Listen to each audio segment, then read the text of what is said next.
Buen día, República. Espero te encuentres bien en un viernes, ya día viernes 8 de septiembre del año 2023. Empiezo rápidamente hoy porque hay mucha cosa para hablar, para comentar, para reflexionar, para analizar con todos ustedes. Y es con motivo de un nefasto plebiscito o propuesta de plebiscito, uno más, hacia el año que viene, para introducirle a la Constitución de la República, bueno, una alienación brutal, brutal. Cuando vos escuchás a una persona que te confiesa directamente que no sabe algo, te dice, pa, mirá, me estás hablando de algo complicado, que yo no sé nada de eso. Bueno, pero ¿querés escucharlo? ¿Querés aprender o no? Y te puede decir dos cosas. Sí, me interesaría, pero tratá de ser lo más claro posible, breve. O te puede decir, no, mirá, ahora no me interesa, estoy con otras cosas, no me canses con eso. Bárbaro. Esa persona la respetaba, fue sincera, no te hizo perder el tiempo. Y es en definitiva un ignorante que es consciente de que lo es. Pero hay otro caso muy distinto, que es cuando empezás a escuchar a una persona y te habla en un tono doctoral, muy elaborado, pero al rato de escucharla vas detectando que está formulando un conjunto de disparates. Son algo así como un grupo de ignorancias acumuladas en un relato o en un proceso de discernimiento, entre comillas, de la realidad, que es nada más y nada menos que un conjunto de ignorancias construidas como una ideología, como una forma de pensar la realidad. Y si esa persona está altamente o profundamente convencida de ese conjunto de ignorancias que le van tamizando la interpretación de la realidad, lo primero que te va a provocar es mucho asco, distancia y entender si esa persona es sincera con toda esa ignorancia o no. Si es sincera, si es un ignorante convencido, ideológicamente convencido, te va a dar mucho asco, realmente te va a hartar y vas a dejar de escuchar a esa persona. Ahora, si esa persona que formula ese conjunto de ignorancias construidas como una ideología, como una forma de pensamiento, tanto si la escuchás desde el punto de vista de la transmisión oral como por escrito,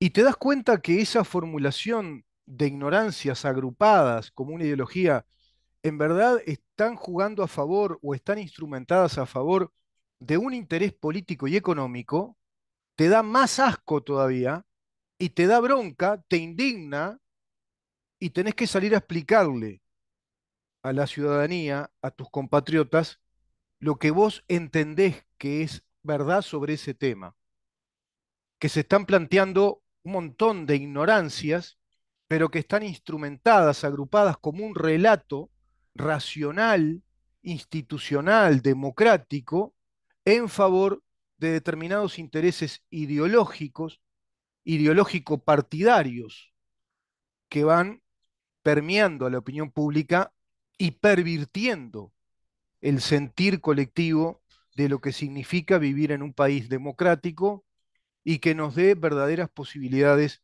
de un desarrollo económico a cada uno de nosotros y a la sociedad uruguaya como un todo. Me refiero, por supuesto, al plebiscito respecto a la prohibición de las AFAPs, que es, en verdad es la prohibición al ahorro y la capitalización de esos ahorros de parte de ciudadanos uruguayos que pueden hacerlo en el marco o en el régimen legal de la previsión social, de la seguridad social.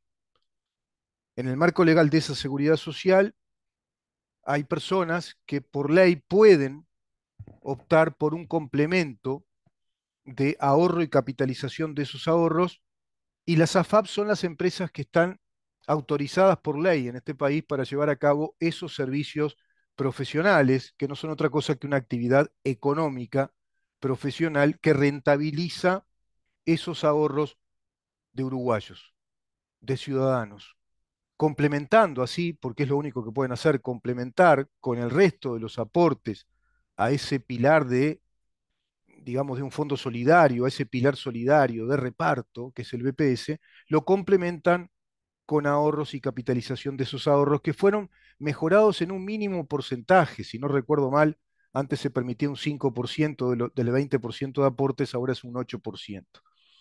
Eso al cabo de muchos años, a través de intereses, te va capitalizando tus ahorros y permite a su vez un fondo de capitales en su conjunto que estas empresas pueden invertirlo y al invertir permiten rentabilizar ese acumulado de dinero, esa formación de capital, para luego volcarlo también a la capitalización en particular de cada uno de los ahorristas. Y esa capitalización obedece a la propiedad privada. Ese ahorro y capitalización está en la órbita de la propiedad privada. Y lo mismo la rentabilización que realizan las empresas lícitamente establecidas en el país y reglamentadas por ley, capitalizando también ese acumulado de dinero de todos los ahorristas para colocarlo en distintas actividades empresariales, en fondos de inversión, fideicomisos, etcétera, o en actividades directamente rentables. Eso es lo que está pasando en nuestro país hace mucho tiempo y beneficiando a un montón de personas y que lamentablemente no beneficia a más personas porque este sistema de pilar solidario no lo permite. Consultado al respecto, uno de los integrantes del PIT-CNT, porque todo el PIT-CNT en pleno está, digamos, en esta campaña ahora de junta de firmas para ir a ese plebiscito, un tal Somaruga señaló que evidentemente para eliminar la SAFAP hay que eliminar tres cosas: la institucionalidad privada, el lucro empresarial y el ahorro individual costoso. Fíjense los disparates que dice. Es interesante ver además cómo acá se agrupan preceptos o premisas de una ideología y se van eslabonando en esta retórica. Evidentemente, para eliminar la SAFAP hay que eliminar tres cosas. La institucionalidad privada. Son enemigos de la propiedad privada, de las instituciones privadas, que es lo mismo, empresas. Asociaciones civiles también son instituciones privadas. Eliminar la institucionalidad privada, el lucro empresarial, hablan de lucro, cuando en verdad es renta, es la ganancia necesaria para darle sustentabilidad a cualquier actividad comercial, empresarial. Ellos hablan de lucro, le dan un condimento hasta bíblico, pecaminoso, el lucro. Y el ahorro individual costoso, no sé a qué se refieren. ¿Con qué le es costoso el ahorro a las personas que aportan desde esos ahorros para que capitalicen esos ahorros? Y es altamente beneficioso ese ahorro. Hay gente que mejora muchísimo con este complemento, tiene mejores recursos económicos que con lo que le da luego como prestación jubilatoria al BPS desde el fondo de reparto. Dijo además que tiene la impresión de que hay un problema más de fondo en esa crítica respecto de los límites a la capacidad de autoinstituirse democráticamente el pueblo con respecto a las instituciones que quiere para sus derechos fundamentales. ¿Cómo enmarcan todo acá en un relato democrático, tomando, robando, ¿no?, terminología democrática, republicana, robando la idea del mecanismo democrático y republicano, de la democracia que puede, al ser representativa, puede ejercerse por la vía indirecta, que es la más común, que es la parlamentaria, y por la vía directa, que es el referéndum y el plebiscito?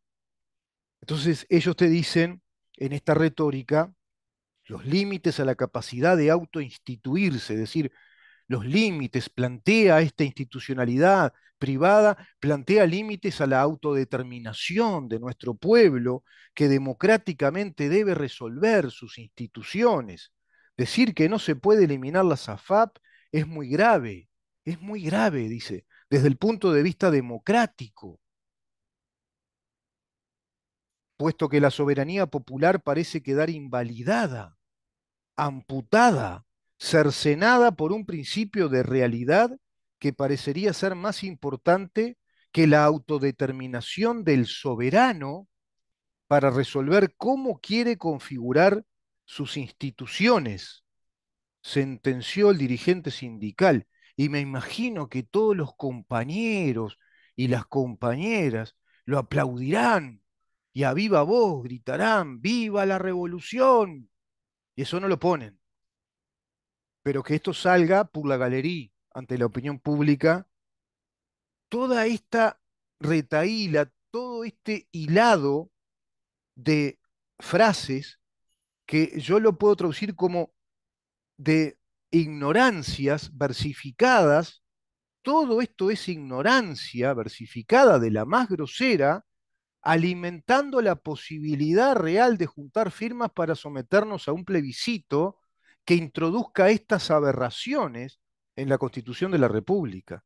Considerar que está limitada, cercenada, amputada la autodeterminación democrática de nuestro pueblo porque se institucionaliza con instituciones privadas una actividad económica absolutamente lícita y te diría que hasta obvia y necesaria. Eso es la limitación de la democracia. Bueno, y está toda la muchachada junta en esto, ¿no? Todo el PCNT. Vamos ahora entonces a lo que significa para mí la aberración de este plebiscito, lo peligroso de este plebiscito para nuestra constitución y para nuestra democracia, que ya está muy castigada, pobrecita, que ya está muy desconocida a través de un Estado paralelo que fue creándose desde un legalismo neomarxista, acendrándose ese proceso, se aceleró, se intensificó en esos 15 años consecutivos de Frente Amplio, pero que en este periodo de gobierno no frente amplista, no marxista, no se desactivó ni un ápice, no se reinstaló el Estado de Derecho que la Constitución nos mandata, sino que continúa ese Estado marxista y aún se quiere introducir más elementos alienígenas, alienantes a nuestra Constitución, evidentemente pegando con cierto estilete, pegándole puñaladas, traperas, ¿m? Destripando la Constitución, deformándola, para que ya no nos quede casi nada de esa Constitución con principios democráticos, con principios de libertades y de un Estado de Derecho republicano, para que ya le vaya quedando cada vez menos. Introducir normativa inconstitucional totalmente en nuestra Constitución, bajo ese relato ignorante de la autodeterminación del soberano, que según ellos puede hacer lo que le parece, lo que le plazca con la Constitución. Y no es así. Vamos a una pausa, Maxi, y entramos entonces directamente en el análisis, si vos querés, de lo que significa este plebiscito contra las AFAPs, que es inconstitucional y económicamente nefasto. Quédate ahí.